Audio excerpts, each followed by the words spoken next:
Yeah, the intro. So, welcome back to 40 Experience. I have here with me Debbie. Yeah, so actually, Debbie is another special human that I've never met before. So, this is my second experience with meeting someone on this platform for the first time. So, it's definitely exciting. So, we get to know each other. So, introduce yourself, your name, how old are you, where you're from? So I'm 32 years old. I was born and raised in Belgium. My mom is Greek and my dad is Belgian. I have lived 19 years of my life in Belgium and 6 years in Greece, and I've been in Israel since 2017. Amazing. Who chose to live where and why, like Belgium or Greece? So my heart was always in Greece, Really? even when I used to live in Belgium. And it was my dream to move to Greece. So for me, it was a non-negotiable. I knew that as soon as I finished school, I'm going to move to Greece. And that's what I did. I left my parents, Wow. packed my bags and moved to Greece, where I studied business management. And I lived there for 6 years. Oh, wow, it's a lot. Yeah, yeah. Best years of my life. It was an amazing experience. So right after high school, you just continue like the college Yeah, part of your life in Greece? in Greece. Wow, Yeah, amazing. yeah. And, I thought I would stay there. I thought I would continue my life there, but you make plans and Life happens. yes. So I moved back to Belgium with my parents to see what I want to do. It was like a in-between situation. I worked in the meantime, and then I decided that I don't want to live there. I never wanted to live there. I grew up in a house where I think that the Greek mentality warmed my heart much more than the Belgian one. Okay. So we're very similar, Greeks and Israelis. For sure. More than How would you describe your childhood back in Belgium than your everyday life? my childhood in Belgium, I actually grew up in a very closed and big Jewish community. And I think that maybe that's the reason why we didn't really bond with the Belgian mentality. Is it really religious, or it's more of like doing what mitzvah You have is and everything.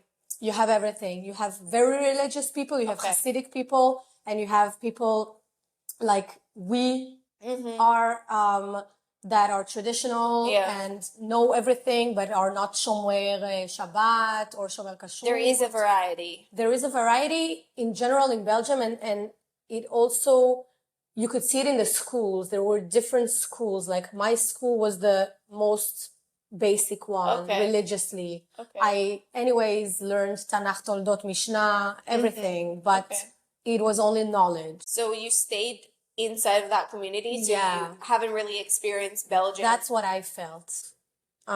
I didn't want to stay in Belgium. That was a Yeah. sure thing. And I started thinking, it doesn't make sense for me to move to a country where I don't know the place, I don't know people, I might not know the language. So it only made sense to me to try and do Israel. So before I moved here, I came here for 3 weeks for a trial period. The trial period. That's good. And I just didn't feel ready. So I went back To Greece or to Belgium? Belgium. Belgium. Okay. Yeah. And that was in September 2016. And in February, on the 2nd of February, I moved here. What made you change your mind? Things before, like if I have to make a big decision, I like to take my time and think about it. Take your time. And I trust my intuitions. Yes. And as soon as my body tells me, okay, you have the green light, Yeah. then I'll do it. I'm not rushing into decisions like that. So I don't know. Something told me you're not ready yet, so I listened to myself. What was like your, I'm guessing that if you went back and you start thinking, there was like a pros and cons like list probably in your head, like trying to figure out like why and why not. What was on each side of that table? Well, I think first of all, it's very difficult for a European person to move to Israel, mentality wise and culture wise? Explain. Explain. I think this is an ongoing process for forever. It's just that you learn how to live with it, and you learn how to cope with it, and you learn how to like generally deal with it. Can I ask on that note, like you say deal with it, do you think you adapt to Israeli mentality, or you think you learn? And I feel like adapting is more like adapting yourself to something. There is choice there, but not fully, I feel like, because I mean, if you want to handle the situation, you got to learn to be part of the situation. But is it also by choice? Like, I see parts of this mentality that I actually like and I want to adapt to them. Okay. Yeah. Okay.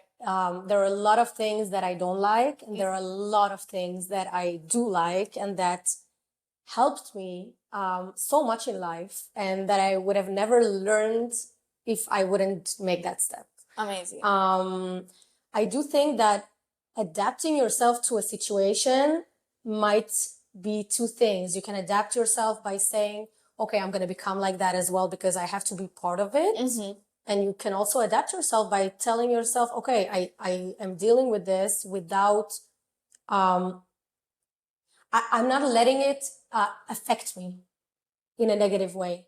I'm going to let go. Okay. If someone wants to react a certain way or behave a certain way, and it doesn't match with my values, Mm-hmm. then it's my choice how I'm going to deal with it. And that took me 3 years. It took me 3 years to stabilize. And at some point, I learned how to take each thing for my best interest. Mm-hmm. And that's when everything started to like take the good path. So in these 3 years, you were here, right? Like you have to learn how to deal with it. So from what I've heard so far from people coming into this interview, it's definitely them saying how Israeli mentality is like, we take what we want and what we don't, we just don't. So do you feel like the ability to do that, you actually grew into Israeli mentality during these 3 years? Because then you got to have a skill that our mentality has. So it's interesting that you're asking that, actually, because in those 3 first years, I turned into something that I wasn't. And for example, what you say, like I take what I want, it was actually not matching my values, but I had to work with myself, and I really succeeded doing that, to use that amazing thing in a European way. So you can still get what you want while being polite, while being nice. You just have to, like, it's a process. It's a process. And it didn't happen overnight. You said 3 years. Yeah. But I think that there are a lot of things in the Israeli mentality that Europeans don't have, and they should be jealous of. I learned here how to put boundaries. And I do think that in Europe, for example, we just met. We just met. We don't know each other. For sure. And when I came in, first thing we did was hug. Yes. You actually, I think, like, you initiated. Well, yeah, I asked you because, yeah, but I mean, that wouldn't happen in Europe. In Europe, things would be much more formal. And I actually do like this more friendly vibe in Israel. There's something in this warmth that fills your heart. And in Europe, it can be seen as a little bit more cold, even though a person might be very nice and very welcoming. And I think that if I would stay in Europe, I would still be in that box. And here, I don't have that box. And, you know, since the war started, I think a lot of people started reevaluating. For sure, And yes. I think that right now, there's no place I'd rather be than here. If you would ask me until a few weeks ago, even, why did you move to Israel? Every time someone asked me, why did you move to Israel? My answer was this: I swear. Today, Today. I know why. Why? This is why. What is this? Everything that is happening around us, this is exactly why. So you came here. What was your first impression? So my first impression was I was pleasantly surprised Okay. on how people are willing to help. People are just willing to help. For sure. Just a little bit. I don't know if it's just Olim or if it's everybody. You're not the first one who says that. I think that that sentence was said on every single interview. And I'm shocked because at the same time, people express how we help people out. People express how loud and rude we are. A lot of people were helpful, and I can also see it in myself. I really learned how to help people, not to get something in return. Just it makes me happy. I don't know if everybody's experiencing this. This is my personal experience, and I have felt it a lot now during the war. I was not one of the people that took a flight in the beginning of the war. Something, I don't know, something told me you have to stay here. And that's what you should do. And I really started helping people. I started volunteering and helping people that needed it, women that I know that their husbands were in Miluim, in the military service. And in this period, hopefully it will stay like that, so united. And I don't know how it would have been. Imagine I would have continued my life in Greece. What would my standpoint be right now? Interesting to know. Like, what would it be? What would it be if I would have been married to a non-Jew? And don't get me wrong, No, for sure. it's not important for me, you know? Yeah. I mean, it's not important. That's not the point. It's not the point. What do you actually... What would I have done now? There would be war in Israel. My people would be in danger. Would I be able to express myself the way I'm expressing now? Would I be able to help the way I'm helping now? Would I be able to connect the way I'm connecting now? Or would I be like just an audience, an external audience watching a movie? Like, it's different to grow up as a Jew abroad. Okay. And to grow up in Israel. Yeah. We are connected to different things because for you, for example, it was, you know, your everyday life. You grew up here. You lived here your whole life. We, as Jews abroad, you know, we always have the thought of like Israel. Yeah. It's always your It's there. home, even if it's not. You're being taught in school also about Israel being the home of Jewish people, yes. No? Okay. And I'm gonna admit, I started calling Israel my home after a few years of living. This place has brought us all closer. And in Europe, we have so many events for Jewish people. So I have already met people, Jewish people all over the world that made Aliyah and live in Israel. So I already knew people when I came here. Sometimes there's a feeling that you cannot explain. Sure. And I'm not sure if I can put it into words. Yeah. Why I'm here. It's just a feeling. If you can describe me that feeling, like, I don't know, what walking, okay. We can agree living in Israel is hard regarding like work ethic, survival mode that we can put in. The fact that specifically here in Tel Aviv, the dating world is really different from outside. Like for me as well, from like coming here, it was different. With all the difficulties and like challenges, why? Like, because it's part of our everyday. It's not like it's oh, some days I don't feel in a survival mode. Like we live under the survival mode in a way. You gotta go to work, you gotta provide, you gotta do this, you gotta deal with stuff. It's not like, for me at least, in my point of view, it's not like some days are like this and some days are like that. But what's definitely goes with you that like keeps you here? What makes you think that in another country it would be different? I truly don't know. I feel like the fact that it's more structured in like our I mentality. understand what you're saying. No, so my explanation is like the fact that our mentality is aggressive and assertive, and we think we want what we want, and we think there is a way to achieve things. People here in Israel are really powerful. They're independent, they're creative because they have to create moments and opportunities for them to succeed the way they view the world.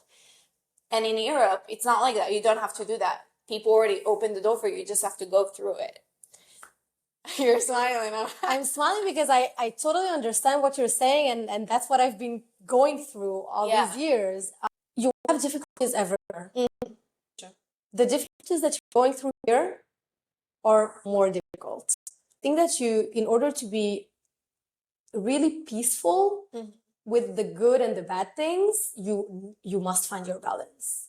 You must find your balance, because if you're concentrating only on the bad things, and there are a lot, don't get me wrong, okay? It didn't do good to me. Yeah. And as soon as I found the balance and I started like prioritizing the problems, things got really better. And I went through a lot of things in the beginning, okay? A lot of bad things. I think that I was lucky and unlucky on the same time to meet the ugliest things as from the beginning. In yourself or in the environment? No, in people. In people. Because I mean, it was bad because when you're new and you're not ready for these things and you don't know how to handle these things, it's very scary. On the other hand, I was lucky enough to, I mean, Israel is a school. It's the best school you can ever get. I feel like it's related to today, my way of thinking, always thinking 2 steps ahead because of my experience is gonna make me smarter, better prepared. You know better how to communicate. You know how to not let a person use you. It's things that these bad things were turned into good things. Just skills. And wow, you know what I'm thinking? Like everything you said, all your experience, the fact that Israel is a school, I think Tel Aviv combines everything about Israel. It's not reflecting Israel, but it's combining everything. You have everything, the art, the music, high tech, whatever, like all you said. And on top of it, you have a variety of people from all over the world. And it's almost like a school, and it's probably the only school you don't want to finish. wow. And I think that's, and I might think, and I'm relating this to your subject of dating and getting married. Here, people are kids staying in school for a long time. And that was my step, probably. That's what I felt. I felt that I'm ready for my next chapter. Ready to graduate. Like it, I like it. And like I still have the possibility now to enjoy the good things I want to take from Tel Aviv and then go back home. Yeah. But everybody's experiencing it in a different way. I have a friend that cannot imagine her life outside of Tel Aviv, and she lives with her partner. Mm-hmm. So it's not only for for sure. For not undergraduates, for non-graduated students. But I think it's I still think it's very personal. But if you can generalize it, I think you perfect. It's like if I ask you, I saw this also on a podcast. Like 2 girls were talking about like what was it? About when you go on a date and when you meet a guy for the first time, guys will, I don't know how she said it. Well, it's like when we judge the person in front of us, the guy, like we start from 100%. I saw it 1 week ago. So you saw it. So guys, okay, so what she said is that when you go on a date, the difference between women and men, wow, I sent it to my friend. Amazing. You see? It's like I hear myself talking.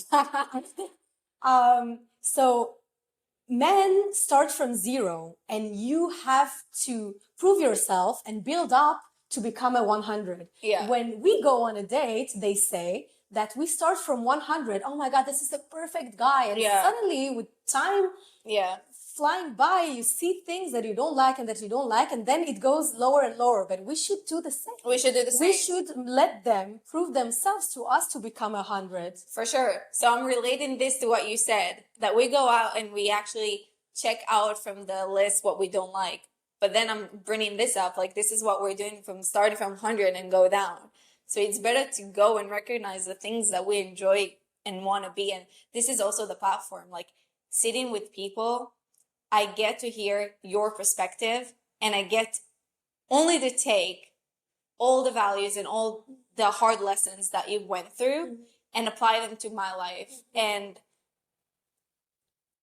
it's like, it's the simplest thing. Like when someone else makes mistakes, learn what mistakes he has done and what was the cause for these mistakes. Don't repeat them. Like your start point is already higher if you remember what mistakes other people have done.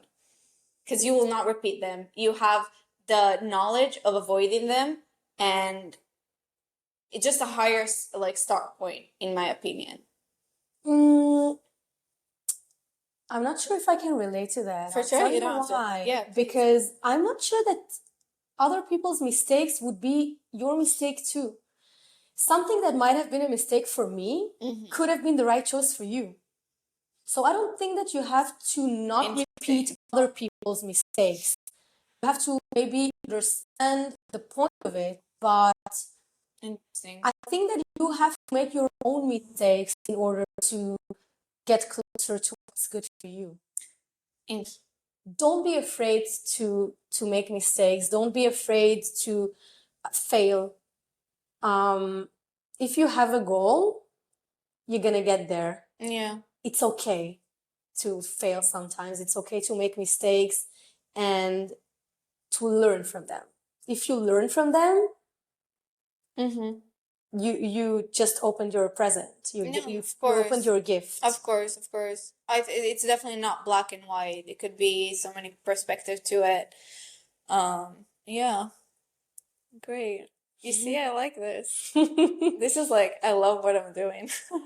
I also like it. Maybe you can be an inspiration.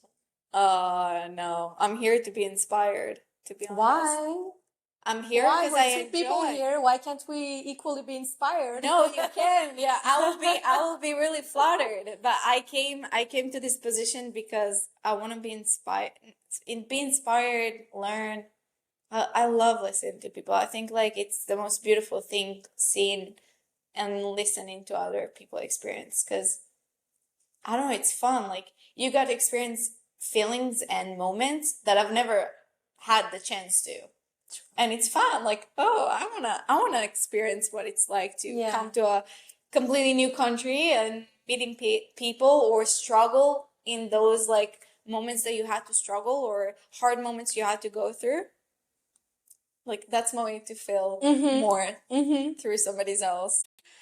Well, amazing. We can wrap it up. What do you think? How was it for you? It was great. And I don't think this was by chance. No, for sure. Everything happens for a reason. Yeah, I know it's cliche. For sure. It's so much more to come on this platform, not only a podcast. And I'm happy. I'm happy that you feel like you connect. And there's more. And I would like to personally encourage other people to do that too. To come and speak with you and share their experience. You know, I'm all about meeting people. I love that. It's the best. It can only bring... Yeah, and I'm so happy to have met you. And thank you for giving me the opportunity to share my story. Thank you. Or at least part of it. And if there's a single guy out there. 050. Oh, no, Stop. Okay. Thank you so much and see you next episode. Bye bye.